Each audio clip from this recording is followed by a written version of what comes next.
Assalamualaikum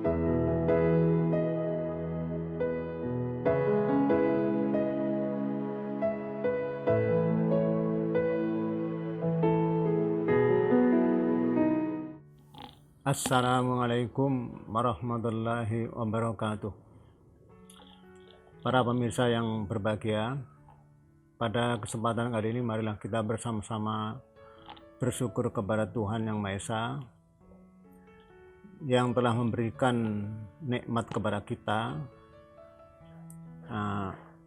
sebagai salah satu tanda bahwa kita betul-betul ingat kepada Allah, kepada Tuhan, karena Dia senantiasa memberi kita nikmat, terutama nikmat hidup.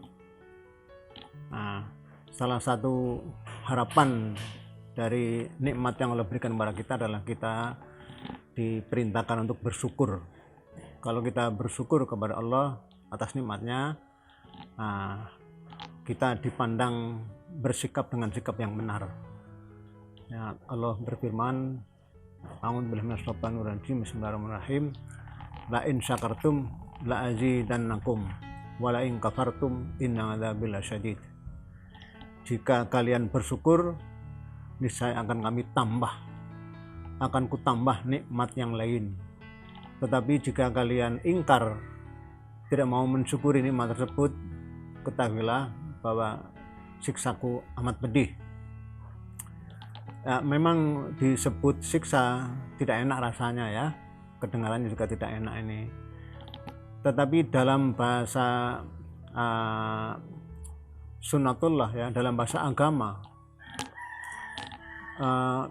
yang namanya syukur dan ingkar itu adalah dua aktivitas. Karena itu merupakan aktivitas, tentu masing-masingnya ada konsekuensinya. Kalau aktivitas itu positif, ya akan membuahkan hal yang positif. Begitu juga sebaliknya, kalau aktivitas itu dianggap negatif, misalnya dia ingkar nikmat ya tentu ada konsekuensinya. Konsekuensinya juga negatif ini. Oleh karena itu, menurut saya wajar kalau bersyukur ada konsekuensinya positif. Sebaliknya, kalau orang itu kufur nikmat juga ada konsekuensi yang negatif ini. Nah, tinggal kita pilih aja, pilih yang mana ini. Nah, di antara wujud daripada syukur kita adalah kita berdayangkan ya nikmat kesehatan yang ada pada kita ini untuk memperhatikan sedikit penjelasan tentang ajaran Islam. Jadi saya akan menyampaikan ajaran-ajaran yang memang bersumber dari Islam, dari wahyu, dari Al-Quran ini. Nah, untuk kali ini saya akan menyampaikan tentang harga iman. Ya, soal judul silakan aja orang mau memberi nama apa. Saya hanya menyebutkan pentingnya iman dalam kehidupan kita ini. Iman itu secara bahasa bermakna mempercayai dan memegang teguh. Jadi ada dua unsur itu. Ya, mempercayai yang memang layak untuk dipercayai, ya, karena memang bisa diuji. Memegang teguh karena memang sudah teruji. Ya, jadi dalam pandangan Islam, iman ini sifatnya terbuka.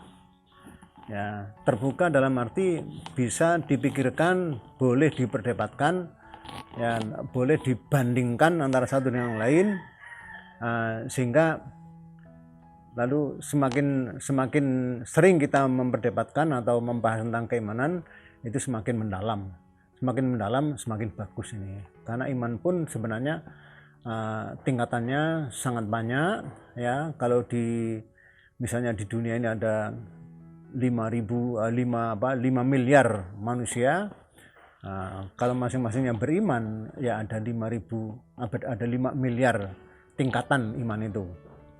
Yang tahu hanya Tuhan itu sendiri ini, hanya Dia yang Maha tahu ini.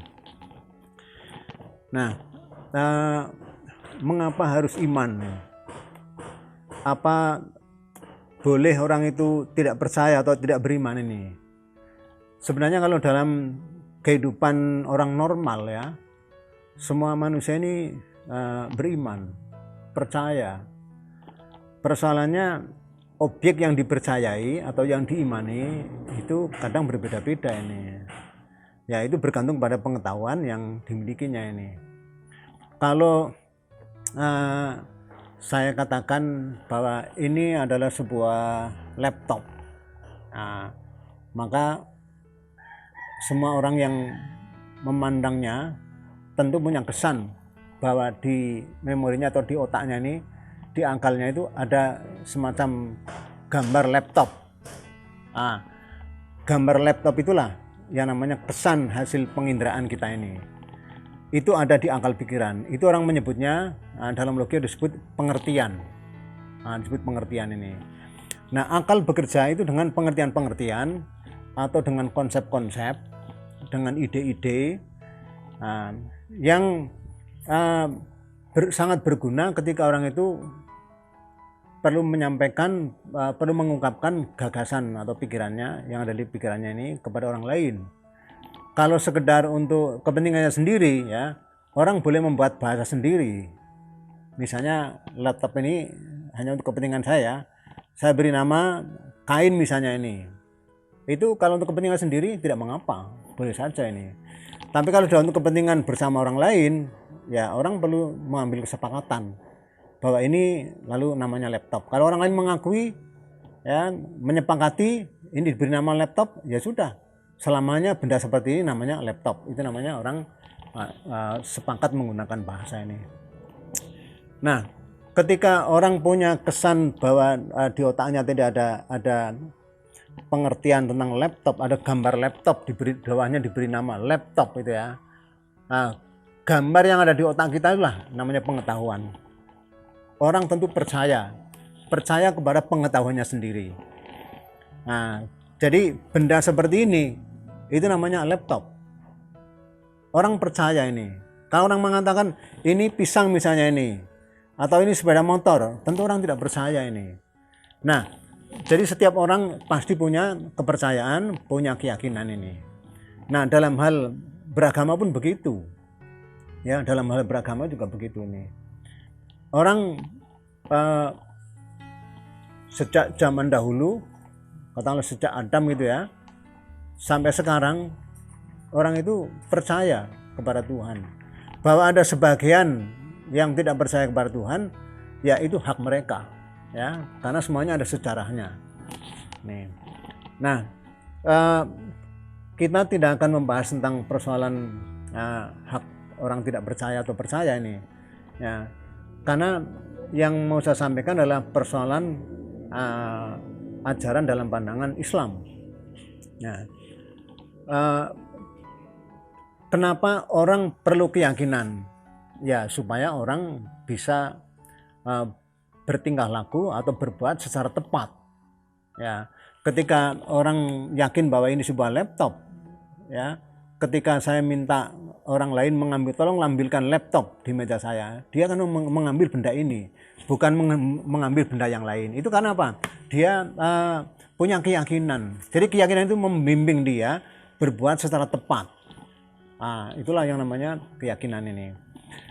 Nah, berapa banyak keyakinan orang itu? Ya tentu keyakinan itu seukuran dengan seberapa banyak pengetahuan yang diyakininya ini, yang dia miliki ini. Semakin banyak pengetahuannya, semakin banyak keyakinannya ini.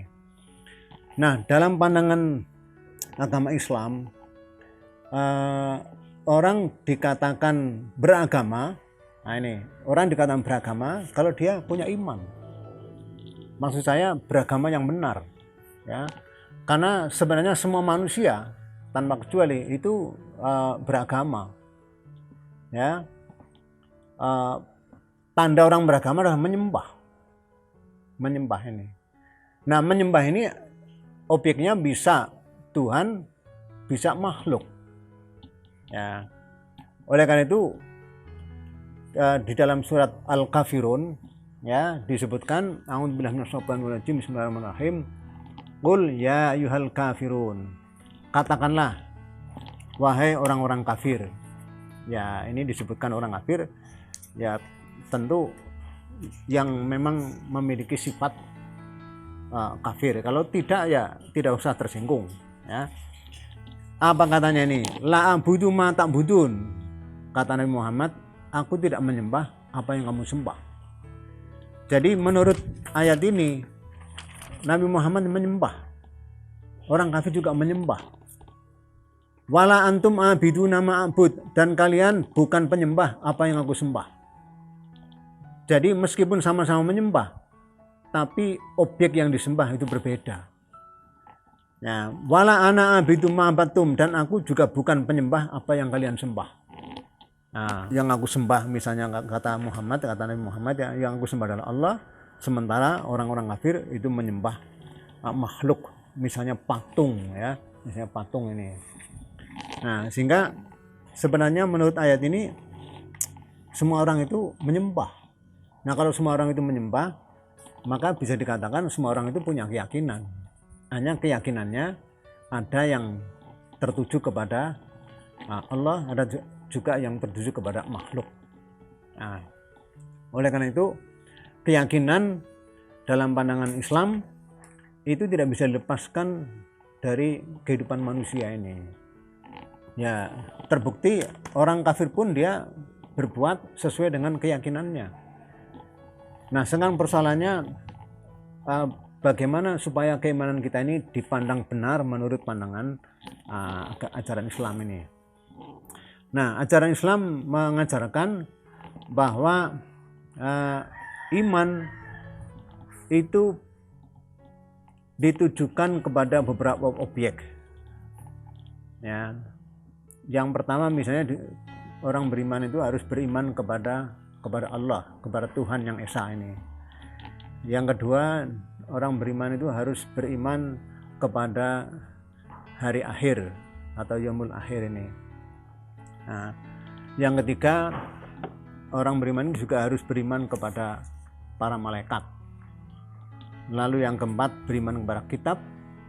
Lalu yang kelima, beriman kepada para nabi. Nah, itu disebutkan dalam surat Al-Baqarah ayat 177. Nah, di sana dikatakan, a'udzubillahi minasyaitonir bismillahirrahmanirrahim.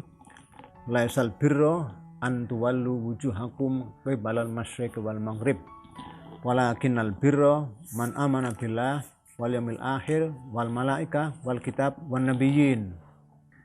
Al-ayahnya. Bukanlah suatu kebaikan, bukanlah dikatakan sebagai orang baik kalau orang itu menghadapkan ke arah timur dan barat. Akan tetapi orang yang baik adalah orang yang beriman kepada Allah, hari akhir, malaikat, kitab, dan para nabi. Nah, jadi di sini disebutkan objek-objek yang layak untuk diimani, yaitu Allah, Tuhan yang Esa, hari akhir, ada hari yang lain, ya, hari yang belakangan nanti setelah kehidupan kita ini. Lalu ada para malaikat, jadi ada makhluk Allah yang diberi tugas tertentu untuk ikut membantu, ya, membantu tugas-tugas ketuhanan dalam mengatur makhluknya ini. Lalu ada kitab, dan kitab ini juga dikatakan semua kitab. Ya, sebagai orang beriman wajib beriman kepada semua kitab yang telah Allah turunkan ini. Nanti di ayat lain dikatakan wa kutubihi, kitab-kitabnya ini. Di ayat lain juga disebutkan wa rusulihi, dan para utusannya atau para rasul ini. Nah, itu hal yang memang diperintahkan, dinyatakan secara eksplisit dalam Al-Quran, hal-hal yang layak untuk kita imani ini. Jadi kalau saya sederhanakan, apa yang harus kita imani, yang pertama adalah Allah, yang kedua hari akhir, yang ketiga malaikat, yang keempat adalah kitab, semua kitab, yang kelima semua nabi, yang keenam semua rasul, dan mungkin nanti di ayat lain akan disebutkan yang lain lagi ini. Tetapi yang terpenting adalah sebagai orang beragama perlu mempercayai apa yang diperintahkan untuk dipercaya itu. Nah, saya kira itu mungkin baru sedikit pendahuluan tentang iman, harga iman ini. Kurang lebihnya mohon maaf. Assalamualaikum warahmatullahi wabarakatuh.